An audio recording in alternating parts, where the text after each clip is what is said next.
Good morning. मैं हूं Aslam sir और मैं आज आपको पढ़ा रहा हूं इंग्लिश ग्रामर सर, बहुत ही इंपॉर्टेंट। ये जो है सब क्लास के लोगों को देखना चाहिए। ज्यादातर जो है ये इंटर के लड़कों को 11-12 में ज्यादा आता है। हाई स्कूल और 9th क्लास के और 8th क्लास के लोगों को भी देखना चाहिए इसको। बहुत इंपॉर्टेंट है ये। सिंपल सेंटेंस, कॉम्प्लेक्स सेंटेंस और कंपाउंड सेंटेंस में बदलना। तो इसका 2 पार्ट होगा मेरा।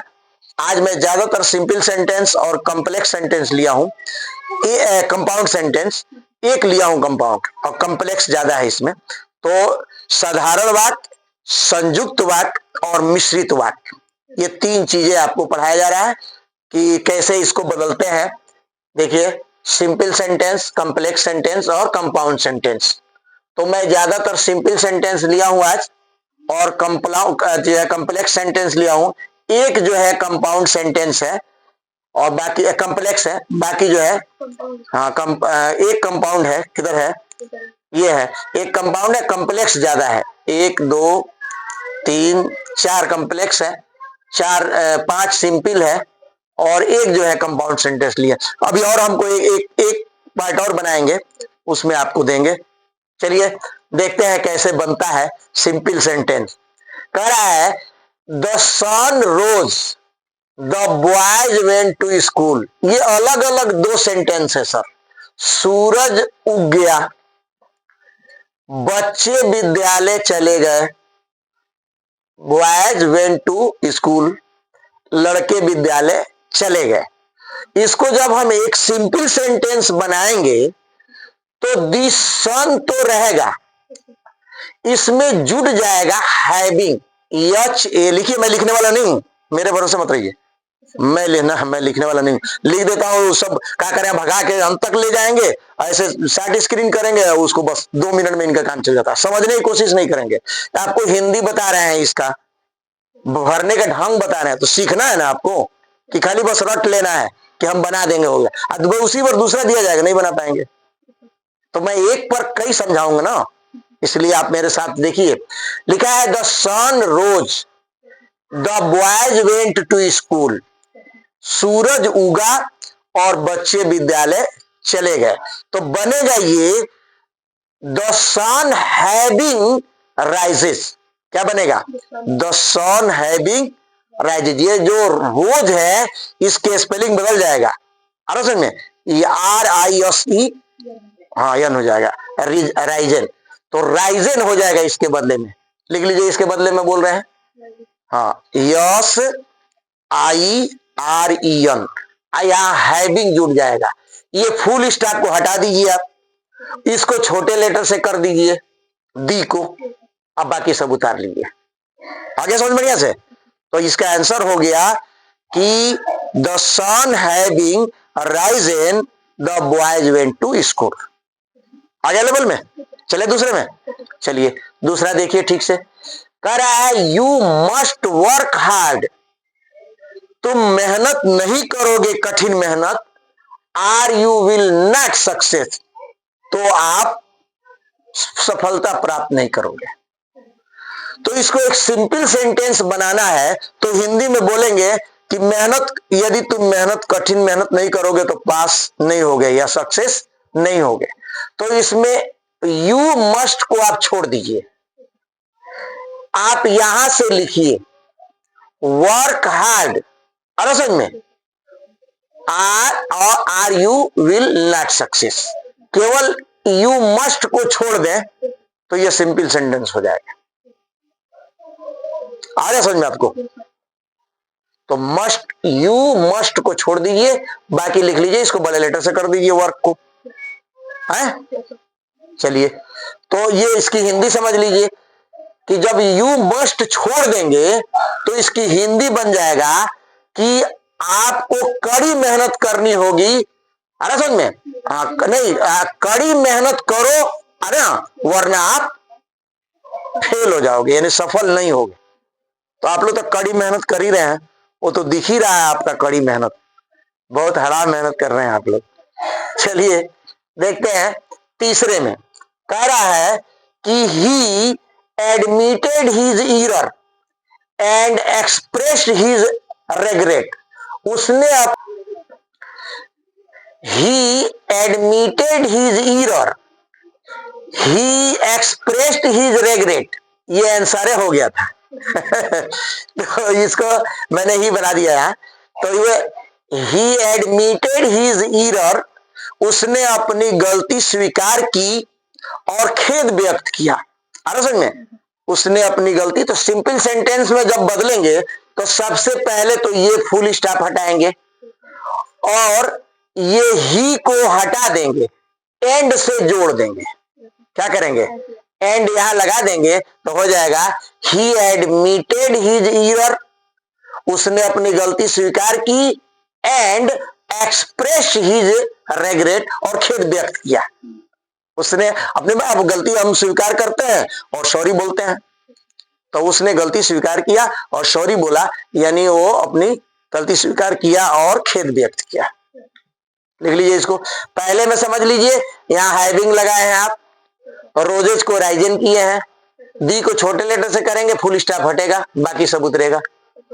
यहाँ देखिए यू मस्ट को आप हटा दीजिए, बाकी सबको उतार लीजिए, वर्क का डब्ल्यू बड़े लेटर से कर दीजिए, बन गया सिंपल सेंटेंस। इसको सिंपल बनाना है, समझ में, ही को हटा दीजिए, एंड लगा दीजिए, बन गया सिंपल सेंटेंस। देखिए चौथा, देखिए लिखा है the enemy surrender the battle was वोन। देखिए लोग बड़ा गलती बोलते हैं, हम लोग बोलते हैं सलेंडर कर गया, सलेंडर शब्द नहीं है, सरेंडर शब्द है। क्या शब्द है? हाँ, सरेंडर शब्द है। अब हम लोग देखिए, हम लोग जो साइकिल होता है उसके पीछे वाला जो चक्का के ऊपर होता है उसको कहते हैं मोटर गार्ड। क्या कहते हैं? मोटर का रक्षक नहीं, मोटर गार्ड नहीं है, वो मड गार्ड है। क्या है वो? हाँ, मड गार्ड है। मड माने होता है कीचड़, कीचड़ से रक्षा करता है आपका, तो उसको मड गार्ड बोलते हैं। बस है कि नहीं? तो ये सब शब्द है, तो सलेंडर शब्द नहीं है, सरेंडर शब्द है। स्पेलिंग देखिए इसमें लिखा हुआ है, क्या लिखा है? देखिए SURREN, अरे समझे, सरेंडर शब्द इसमें सेकेंड फॉर्म है, ED लगा हुआ है। देखिए सरेंडर है, देखिए SURRENDER, सरेंडर। सरेंडर माने आत्मसमर्पण करना। हम आपको अपने आप हवाले कर दिए, हाथ ऊपर कर दिए, हाथ ऊपर करिए, सरेंडर कर दिए, इसे सरेंडर करना कहलाता है। तो लिखा है कि देखिए ये भी आंसर है। इसको 5 बनाइए। हाँ, तो लिखा है कि द एनिमी सरेंडरेड, दुश्मन जो है वो आत्मसमर्पण कर दिए, द बैटल वाज ऑन, और युद्ध जीत गया। तो मैं आपको समझा रहा था वो मड गार्ड और सरेंडर वाली बात। तो इसमें जो है, इसको जब बनाना है, जैसे ये कह रहा है कि एनिमी ने सरेंडर कर दिया और युद्ध जीत गया, तो इसको सिंपल सेंटेंस में जब बनाना है, देखिए सिंपल सेंटेंस ये भी है, तो जब सिंपल सेंटेंस में बनाना होता है तो पहले तो ये फुल स्टॉप हट जाएगा और ये दी छोटे लेटर से हो जाएगा, एंड से जोड़ देंगे तो सिंपल सेंटेंस बन जाएगा। तो हो जाएगा द एनिमी सरेंडर एंड, तो इसको आप लिख लीजिए, लिख लिए, एक बार और सुन लीजिए, द एनिमी रहेगा, सरेंडर भी रहेगा, यहां एंड लगा दीजिए, बाकी सब उतार लीजिए, हो जाएगा। तो हो जाएगा the enemy surrender and the battle was on. आगे लेवल में समझे। चलिए आते हैं हम 5 नंबर में। सर ये सिंपल सेंटेंस में नहीं बदलना है, इसको कॉम्प्लेक्स सेंटेंस में बदलना है। किसमें बदलना है? कॉम्प्लेक्स सेंटेंस, यानी संयुक्त वाक्य में आपको बदलना है। तो ये कह रहा है ही इज पुअर, वह गरीब है, ही इज नॉट डिसऑनेस्ट, वह बेईमान नहीं है। इसको जब हम कॉम्प्लेक्स करेंगे, यानी एक में कॉम्प्लेक्स करेंगे, तो ये 2 तरह से बनेगा। एक तो आप बना दें, यहां आल्दो लिख दें। क्या लिख दें? आल्दो ही इज पुअर, यद्यपि वो गरीब है, अरे समझ में, और ही इज नॉट डिसऑनेस्ट, अरे समझ में, लेकिन वो बेईमान नहीं है। दूसरा बनाएंगे तो एक और बनता है इसका, ही is poor he is not का, कि अगर बनाए डेस्पिट बेइंग पुअर, क्या बनेगा? हाँ, यहां लिख दे डेस्पिट बेइंग पुअर, इसके बदले में ही, इसके बदले में despite being poor, he is not dishonest.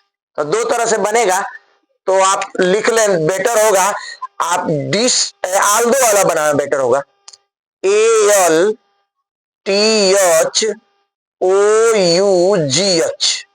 हाँ, Aldous he is poor he is not dishonest.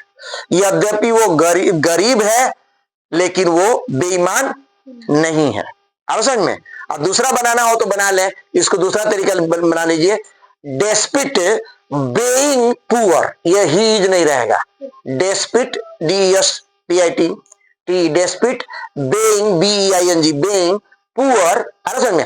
ये फुल स्टॉप तो हर हाल में हटेगा, कामा हो जाएगा ही इज नॉट डिसऑनेस्ट। कामा लगा देते हैं ऐसे और फुल स्टॉप को हटा देते हैं। ये मेन है जो है, जैसे आप नरेशन बना रहे थे ना, कामा और कमाज को हटा के क्या लिखते थे आप लोग, दैट से जोड़ते थे, इफ से जोड़ते थे। उसी तरह से यह भी किसी को एंड से जोड़ते हैं, किसी को बट से जोड़ते हैं। इसको ऐसे भी बन जाएगा ही is poor but he is not, he is poor but not dishonest, ऐसे बन जाएगा। देखिए, ही is poor but not dishonest, तो सिंपल सेंटेंस में चला जाएगा। आई कॉम्प्लेक्स सेंटेंस बनाना है, इसलिए आल्दो से बनेगा। Although he is poor he is not dishonest. ठीक है, चलिए now come to the number 6। कह रहा है कि he is certain of being able to help his friend. उसने अपने दोस्त की मदद करने के लिए निश्चित किया। उसने अपने दोस्त को मदद करने के में सक्षम होने के बारे में निश्चित किया। एबिल माने सक्षम होना होता है। तो उसने अपने दोस्त को मदद करने में के बारे में सक्षम हुआ।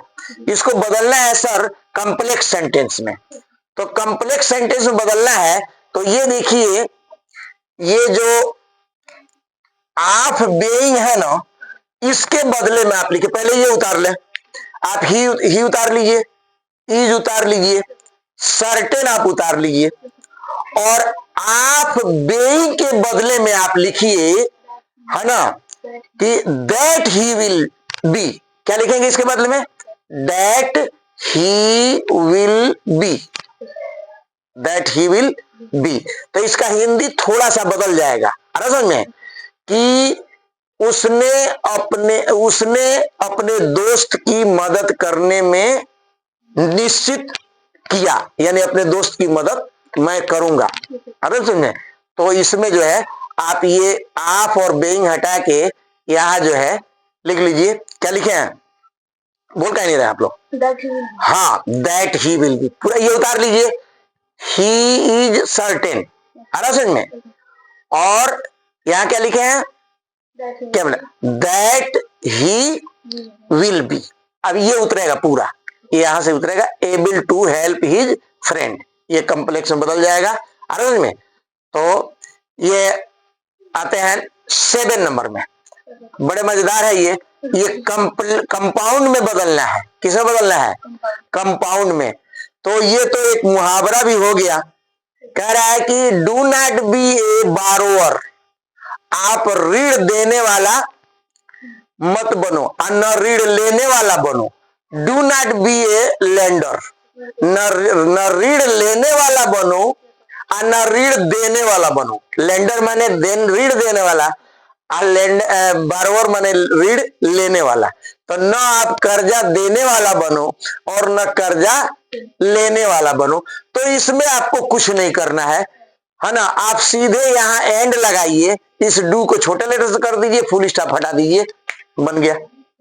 आ रहा समझ में कि ये सर कंपाउंड सेंटेंस था। मिश्रित वाक्य में बदलना था। क्या करना था? हाँ, मिश्रित वाक्य में बदलना था कि do not be a borrower and do not be a lender. Do not be a borrower and do not be a lender. लिख लिया आपने बढ़िया से। चलिए आते हैं 8 नंबर में, ये भी बहुत शानदार है।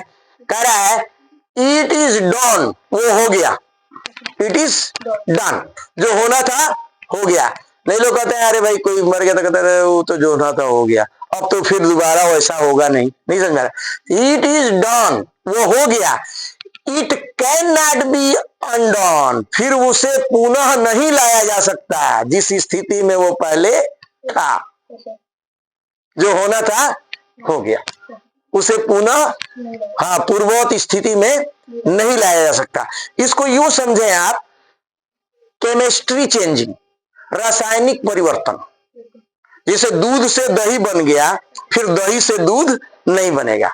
अब फिजिकल चेंजिंग में होता है बल्ब का जलना, तो बल्ब जल रहा है, फिर बुझ जाएगा, फिर जल जाएगा। या बर्फ से पानी बनना, या पानी से बर्फ बनना, तो ये फिजिकल चेंजिंग है, यानी भौतिक परिवर्तन है।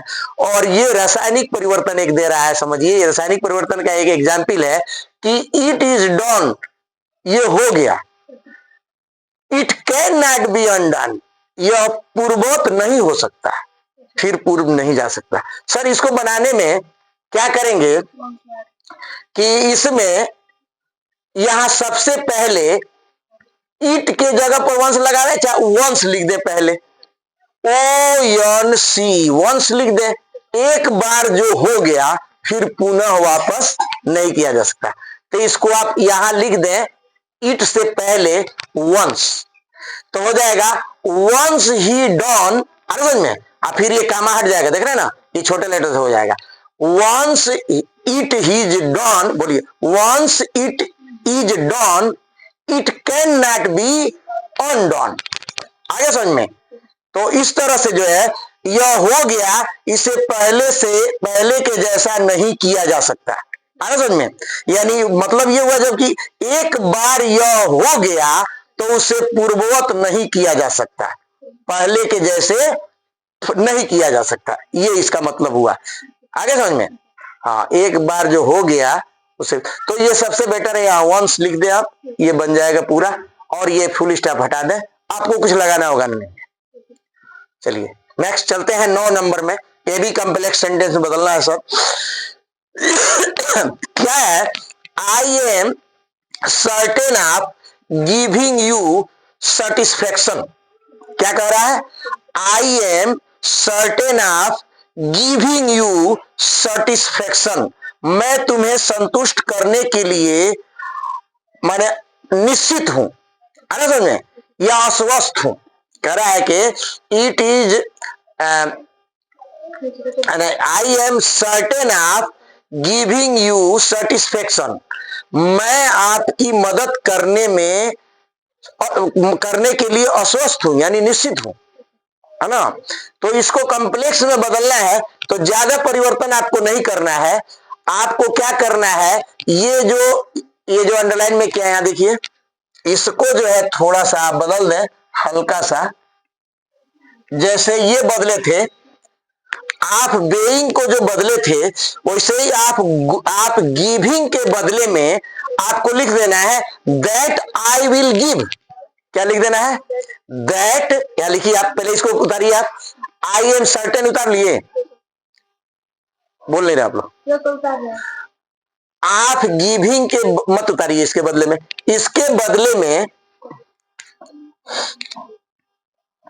इसके बदले में आप लिखें दैट, लिखिए आई विल गिव, गिविंग का गिव कर दी, ये सब उतारिए, ये उतार लीजिए, यू सेटिस्फेक्शन।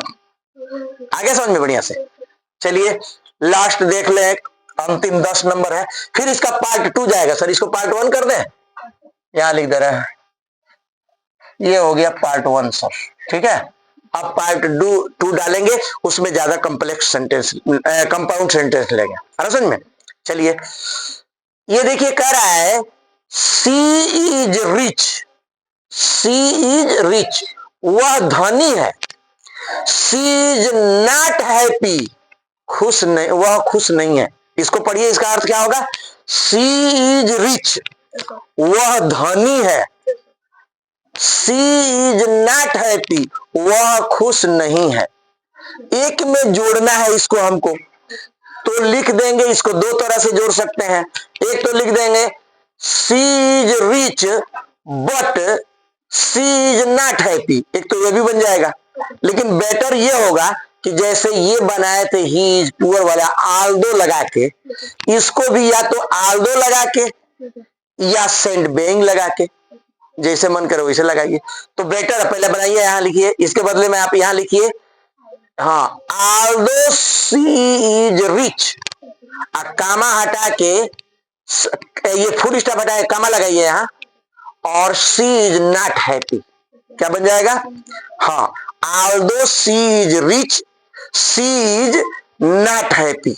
या दूसरा है, आप बनाएंगे कि डेस्पिट, DES लिखिए यहां, DES PIT, despite being rich, बना देगा इसको, despite PIT, despite being BING, being rich RICH, rich. अब बाकी आप उतार लें, समझ में, तो हो जाएगा डेस्पिट बेइंग रिच, समझ में, इसके बदले में सी, इसके बदले में ये हो गया, ये नहीं रहेगा, है ना, ये तो हो गया यहां तक, ये उतार लीजिए आप, रिच तो उतार लिया है, RICH, रिच हो गया, ये तो उतरेगा।